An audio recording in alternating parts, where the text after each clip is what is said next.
नमस्कार श्री स्वामी समर्थ सर्वांना। 2024 मधली संकष्टी चतुर्थी ही शेवटची संकष्टी चतुर्थी 18 डिसेंबर म्हणजेच बुधवारी आली आहे।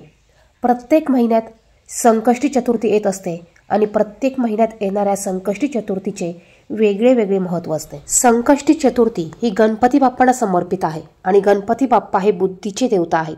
बुद्धीचे देवता आहेत, संकट नाशक आहे, संकट मोशक आहे, विघ्नहर्ता आहेत आणि म्हणूनच संकष्टी चतुर्थीचे व्रत आपण सर्वजण करत असतो।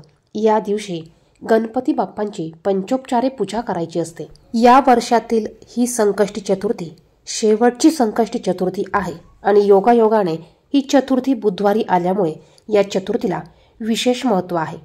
ही चतुर्थी तिथी बुधवारी 18 डिसेंबर रोजी सकाळी 10:06 सुरू होईल आणि तिची समाप्ती गुरुवारी 19 डिसेंबर रोजी सकाळी 10:02 समाप्त होईल। उदय तिथीनुसार 18 डिसेंबर रोजी ही संकष्टी चतुर्थी साजरी केली जाईल। संकष्टी चतुर्थीच्या दिवशी आईने मुलांसाठी अत्यंत प्रभावी असा हा हिरव्या मुगाच्या दाण्यांचा उपाय करायचा आहे। बघा, यामुळे मुलांची अभ्यासात शिक्षणात प्रगती होईल। मुलं जर का ऐकत नसेल, मुलं चिडचिड करत असतील, मुलांची अभ्यासात प्रगती होत नसेल, नोकरीत यश मिळत नसेल, प्रमोशन होत नसेल किंवा त्यांना कामात, धंद्यात, व्यवसायात प्रगती होत नसेल तर प्रत्येक आईने आपल्या मुलांसाठी हा उपाय करायचा आहे। तुमचा मुलगा अगदी लहान असू द्या किंवा मोठा असू द्या, मुलगा असू द्या किंवा मुलगी असू द्या, सर्वांसाठी प्रत्येक आईने हा उपाय करायचा आहे।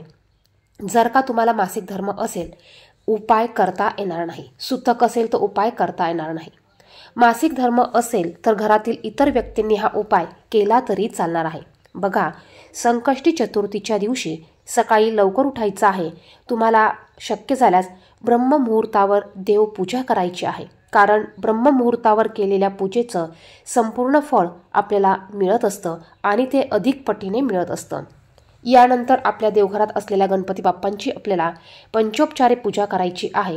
आता पंचोपचारे पूजा म्हणजे काय तर बघा, गणपती बाप्पांना तुम्ही पंचामृताने स्नान घालायचं आहे। पंचामृताने पाण्याने तुम्ही त्यांना अभिषेक घालायचा आहे। अभिषेक घालत असताना गणपती अथर्व शीर्षाचं पठण करायचं आहे। हे तीर्थ तुम्ही तुमच्या घरातील मुलांना प्यायला देऊ शकतात। त्याचप्रमाणे हे तीर्थ तुम्ही तुमच्या घरात सर्वत्र शिंपडू शकतात आणि राहिलेलं पाणी तुम्ही तुळस सोडून इतर कोणत्याही झाडामध्ये घालू शकतात। आपण जे काही उपाय करत असतो ते उपाय करण्याच्या अगोदर आपल्याला काही सेवा करायच्या असतात। आपल्याला आपल्या देवघरात असलेल्या गणपती बाप्पांची पंचोपचारे पूजा करायची आहे। त्यांना हळदी, कुंकू, अष्टगंध अर्पण करा। गुळ खोबऱ्याचा, मोदकाचा नैवेद्य दाखवा किंवा खडीसाखरेचा नैवेद्य दाखवला तरी चालेल। त्यांना त्यांच्या आवडीच्या वस्तू अर्पण करा। लाल जास्वंदाचं फूल, त्याचप्रमाणे दुर्वा त्यांना अर्पण करायचे आहे। त्यानंतर हा उपाय तुम्ही दिवसभरात केव्हाही करू शकतात। तुम्ही सकाळी देवपूजा झाल्यानंतर लगेच हा उपाय केला तरी चालेल किंवा तुम्ही संध्याकाळी हा उपाय केला तरी चालेल। ह्या उपायासाठी तुम्हाला 108 हिरवे मूग घ्यायचे आहेत। बघा, अखंड हिरवे मूग तुम्हाला 108 घ्यायचे आहेत आणि मूग घेताना ते स्वच्छ असावे, किडलेले नसावे, चांगले असावेत। यानंतर तुम्ही जर का हा उपाय संध्याकाळी करणार असाल तर तुम्हाला देवघरासमोर दिवा प्रज्वलित करून घ्यायचा आहे। शक्य झाल्यास तुम्ही शुद्ध गाईचा दिवा एक प्रज्वलित करू शकतात। या दिव्यामध्ये तुम्हाला चिमूटभर हळद टाकायची आहे आणि असा हा दिवा प्रज्वलित करून तुम्हाला हा उपाय देवघरासमोर बसून करायचा आहे। उपाय करताना तुम्हाला एका वाटीत 108 हिरवे मूग घ्यायचे आहेत आणि तुम्हाला हिरवा एक स्वच्छ कपडा घ्यायचा आहे। तुम्हाला हा हिरवा कपडा तुमच्या देवघरामध्ये ठेवायचा आहे आणि तुम्हाला बसून 108 मुगाच्या दाण्यांपैकी एक मुगाचा दाणा उचलायचा आहे आणि ओम गण गणपते नमः, ओम गण गणपते नमः असं तुम्हाला 108 दाणे घेऊन 108 वेळा हा मंत्र म्हणायचा आहे आणि तुम्हाला हे दाणे त्या हिरव्या कपड्यावर टाकायचे आहेत। त्याचप्रमाणे तुम्हाला एक वेळा गणपती अथर्व शीर्षाचं पठण करायचं आहे। आता ज्यांना वाचता लिहिता येत नसेल त्यांनी यूट्यूबला लावून द्या आणि ते श्रवण केलं तरी चालेल। आणि त्याचबरोबर तुम्हाला 108 वेळा ओम गण गणपते नमः हा साधा सोपा मंत्र म्हणायचा आहे। त्यानंतर तुम्हाला याची पोटली तयार करायची आहे आणि ही पोटली तुम्हाला तुमच्या उजव्या हातात घ्यायची आहे आणि गणपती बाप्पांना नमस्कार करायचा आहे। तुमची जी पण काही इच्छा असेल, अडचण असेल, तुमच्या मुलांच्या ज्या समस्या असतील त्या समस्या तुम्हाला गणपती बाप्पांना सांगायच्या आहेत। त्या समस्या दूर होऊ दे अशी प्रार्थना करायची आहे। इच्छा असेल तर त्या इच्छा पूर्ण होऊ दे अशी प्रार्थना तुम्हाला करायची आहे। बघा, तुम्हाला जर का शक्य असेल तर तुम्ही 1 वेळा 11 वेळा गणपती स्तोत्राचं देखील पठण करू शकतात। अगदी 2 मिनिटाचं हे स्तोत्र आहे। तुम्ही हे स्तोत्र 11 वेळा जरी म्हटलं तरी चालणार आहे, किंवा मग तुम्ही 1 वेळा गणपती अथर्व शीर्ष म्हणा आणि 108 वेळा तुम्ही ओम गण गणपते नमः हा मंत्र म्हणा। यानंतर ही पोटली आपल्याला थोड्या वेळासाठी आपल्याला गणपती बाप्पांसमोर ठेवायची आहे। जर का तुम्ही हा उपाय सकाळी करणार असाल तर ही पोटली दिवसभर गणपती बाप्पांसमोर ठेवायची आहे। जर का तुम्ही हा उपाय संध्याकाळी करणार असाल तर ही पोटली तुम्हाला थोड्या वेळ गणपती बाप्पांसमोर ठेवायची आहे। यानंतर ही पोटली आपल्याला संध्याकाळी झोपताना उचलून घ्यायची आहे आणि जिथे तुमची मुलं झोपत असतील, ज्या रूममध्ये तुमची मुलं झोपत असतील त्या रूममध्ये तुम्हाला ही पोटली ठेवायची आहे। मुलं जर का बेडवर झोपत असतील तर तुम्हाला बेडच्या खाली ही पोटली ठेवायची आहे। बघा, खाली स्वच्छ जागा बघून तुम्हाला ही पोटली ठेवायची आहे, किंवा मुलांचा वावर ज्या रूममध्ये जास्त असेल, ज्या ठिकाणी जास्त असेल त्या ठिकाणी तुम्हाला ही पोटली ठेवायची आहे। मुलांचा जर का स्टडी टेबल असेल तर तुम्ही स्टडी टेबलवर एका बाजूला ही पोटली ठेवू शकतात। बघा, तुम्हाला अथरुणामध्ये, अथरुणाच्या खाली, डोक्याखाली, उशीखाली ही पोटली ठेवायची नाही। ही पोटली तुम्हाला स्वच्छ ठिकाणी ठेवायची आहे।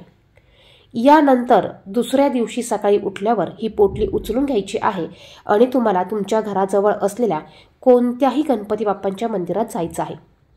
तिथे गेल्यावर तुम्हाला ही पोटली गणपती बाप्पांच्या चरणाशी अर्पण करायची आहे। गणपती बाप्पांना नमस्कार करायचा आहे। जाताना तुम्ही गणपती बाप्पांना लाल जास्वंदाचं फूल, प्रसाद, नैवेद्य, त्याचप्रमाणे तुम्ही दुर्वा घेऊन जाऊ शकतात। त्याचप्रमाणे तुम्ही हळदी, कुंकू, फुलं देवाला अर्पण करायला घेऊन जायचे आहेत।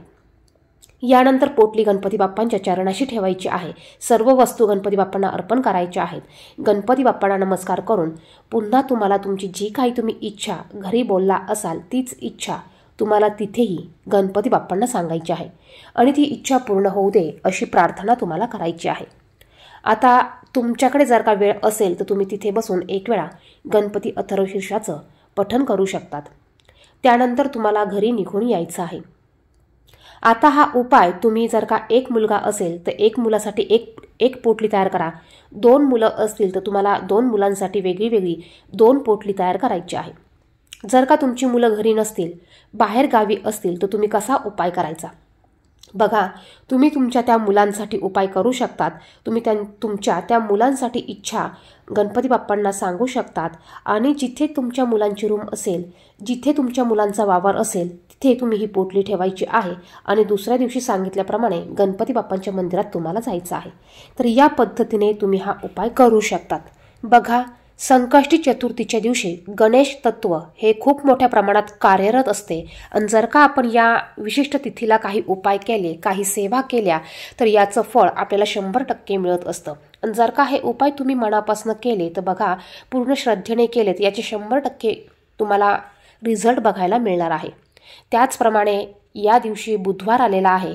बुधवार हा गणपती बाप्पांना समर्पित आहे। बुधवार हा बुध ग्रहाशी संबंधित आहे आणि बुधाचा रंग हा हिरवा असल्यामुळे या दिवशी तुम्ही हिरव्या मुगाचा उपाय हा अत्यंत प्रभावी उपाय नक्की करायचा आहे।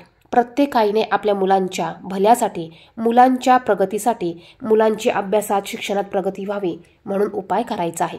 जर का तुमच्या काही इन्क्वायरीज असतील तर कमेंट बॉक्समध्ये नक्कीच विचारू शकतात। व्हिडिओ आवडला तर व्हिडिओला लाईक करा। कमेंट बॉक्समध्ये श्री स्वामी समर्थ, श्री गणेशाय नमः लिहायला विसरू नका। धन्यवाद।